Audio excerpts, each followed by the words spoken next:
Toujours à propos d'énergie, on entend beaucoup de choses sur l'eau chaude. Oui, va-t-on vraiment me couper mon chauffe-eau via le compteur Linky? Je n'ai pas mon mot à dire. Ce que s'inquiète Dove, c'est vrai que ça fait beaucoup réagir sur les réseaux sociaux. On va démêler le vrai du faux avec vous, Fanny Wegscheider.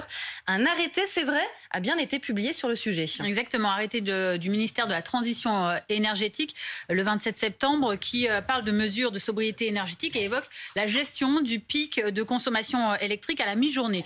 Ce qui est faux, c'est les interprétations qu'il y a eu beaucoup sur les réseaux sociaux fin septembre, évoquant des coupures d'électricité, mais pas des interruptions des systèmes en fait de ces chauffe-eau, de ces ballons d'eau chaude.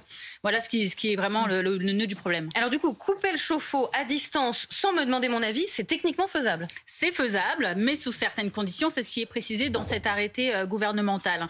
L'article 1, par exemple, précise qu'il s'agit de désactiver quotidiennement la fermeture du contact pilotable entre 11h et 15h30 pour une durée qui ne peut être supérieure à 2 heures. Ça commence avant 14h. Traduction, parce que c'est compliqué, c'est très bureaucratique. Enedis nous explique qu'en gros, il ne s'agit pas donc de couper toute l'électricité, tous les appareils électriques, mais uniquement les appareils à enclenchement automatique dans la plupart des cas, donc les chauffe-eau et la plage horaire, on l'a bien compris, maximum 2 heures entre midi et 14h, donc c'est ce qu'il faut retenir. Ce même article précise le public qui est concerné, ce sont les utilisateurs qui ont souscrit une offre de fourniture assurant une gestion quotidienne de ce contact pilotable, toujours très technique.